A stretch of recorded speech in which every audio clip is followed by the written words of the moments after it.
Hello everyone, my name is Tom, I'm 36 years old. I'm a cabin crew part-time and I'm also a truck driver part-time, so mix and match. I've been working on a first officer position for some time now and fingers crossed it won't be much longer. Right, this is an interesting one because I got my license, my frozen ATPL, in 2010. And yes, you did hear that right, 2010. I've been working on it for the best part of 12 years. Gained a Airbus 320 type rating in 2013 and I've been keeping that current ever since. The great thing about getting a type rating is it also replaces your instrument rating, so you don't need to go up and do that every year. You just do the type rating, which is cheaper and, if you ask me, a lot more fun. Back when I was a kid, there was this museum in Derbyshire when I grew up, and they had this big jet engine. Well, it seemed huge when I was a little kid, and you could go and sit in the engine, the cell, and it was fantastic. I was fascinated about how a machine could process so much raw power. And then I bought Microsoft Flight Simulator 95 when I was growing up, got obsessed with that game. And then I went on a trial flight when I was 14, and I think I've just been hooked ever since. Yeah, sort of just like the events mentioned. I mean, just going flying was brilliant. It's a magic you can't really describe, isn't it? Because human beings are not supposed to, we're heavier than air. We're not supposed to fly, but somehow we've done it, and there's a majesty to that. The same thing that wowed people when the Wright brothers took off, it still wows people today. You see it in the eyes of passengers on the plane. People still find the whole thing fascinating, and one of the joys of being cabin crew is you get to share that with people.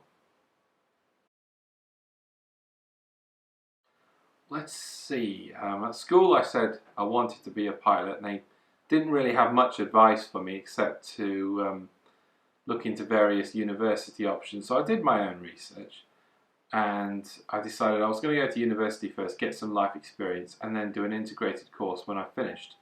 And I believe I started that shortly after my 22nd birthday. I put it off a little bit so I could go to university. I actually wanted to go straight out of school. 18 years old, you're full of energy and enthusiasm. But when I went for my assessment, they put me in the sim, flew it fine, did a technical test, everything was fine. But they just said that my life experience was lacking. And at 18 years old, you can't really be surprised. So they said go to university, gain a bit of life experience, and when you know that this is definitely what you want to do, and you know yourself a bit better as a person, come back. And that's exactly what I did.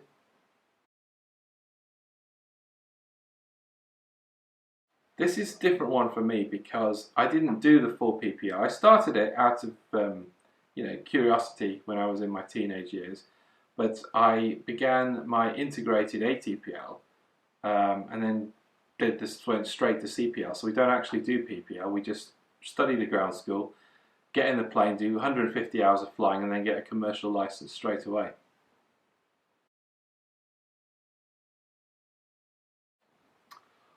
Ooh, the hardest bit, I would have to say, is just the raw intensity of it. Ground school especially, it really hits you because the syllabus for each subject, of which there are 14, is about so thick, and that's equivalent to about one A-level's worth of material.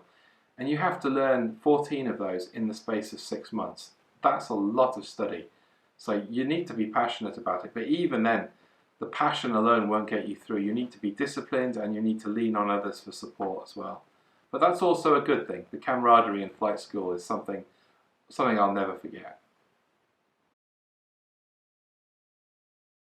Well, let's not beat around the bush. The bank of mum and dad were very generous to me, and without that, I don't know what I would have done. I think I would have had to get a job and work my backside off for about a decade before I would be in the position to afford it. I was very fortunate in that regard.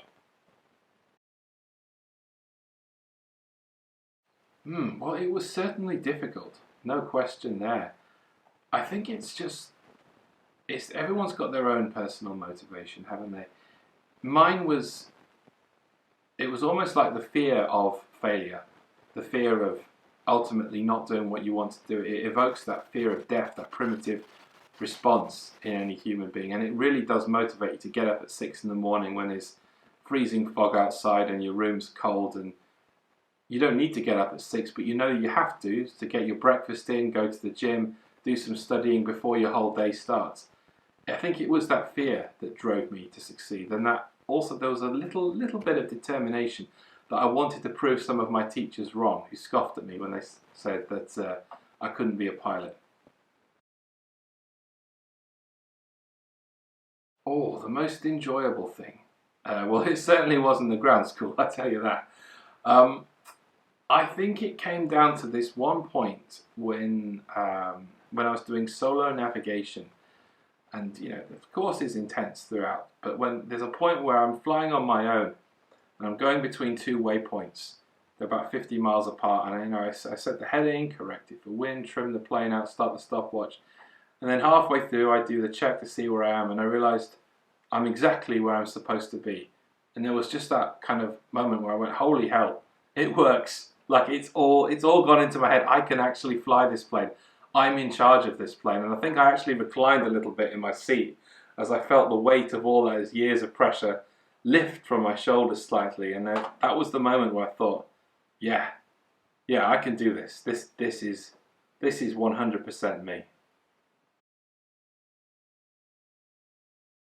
I actually did give advice to a lot of young students at a college course recently when I was speaking about cabin crew, and naturally a few of them are interested in becoming a pilot. The advice I would give is understand why you want it and to know what it involves. I mean, a lot of them were quite shocked when I told them the class 1 medical would cost 400 odd quid, and that's just from the start. So don't be naive about it. Talk to people who've done it. Go to careers events, meet people, understand what the setbacks could be. And contrary to what a lot of people say, I don't believe you should have a backup plan because that sets you up psychologically to fail. But I believe you should be comfortable in who you are and understand on some level that it might not work out the way you want it to go, and what you're going to do if, say, you graduate as I did in the middle of a recession and there are no jobs. How are you going to feed yourself for a couple of years? How are you going to keep your license going? What kind of things are you going to do to stay fresh and fit and sharp? I'm a firm believer in not being a pessimist, absolutely not that, but training hard and fighting easy. So I would say to anyone who wants to do it, imagine it being a lot harder than is reasonable to expect, and that way you'll over prepare.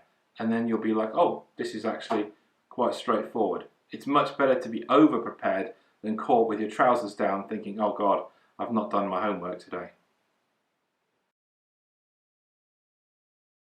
Oh, we're going to need a bigger reel of film for this because I could tell you loads and loads of stories. See, the best one was probably when I was doing mountain flying in California. We did this little challenge where you have to land at all the Californian airports. I think there's over 200 of them. I've only done 50, so I've only got my 50 badge. I was with this instructor going into a mountain airfield, and those of you who've done a bit of PPL will know that when you do performance calculations, you use 50% of the headwind and 150% of the tailwind. And that day I learned the hard way as to why this was. Because on a mountain field, when you take off, you're halfway down the runway. That's your sort of V1 point where you commit to taking off. So we passed the V1 point, all is good, and then suddenly my airspeed stops rising and it starts falling. We actually start slowing down even though our ground speed's picking up. And the reason is there's this gust of wind that's come down the valley and it's slowing us down. Now I've taken my hand off the throttle because we're committed, so we've briefed that we're going to commit, so there's no question of trying to stop the plane. I was just holding on for dear life, hoping for this speed to pick up, which it did when we were very, very close to a line of trees.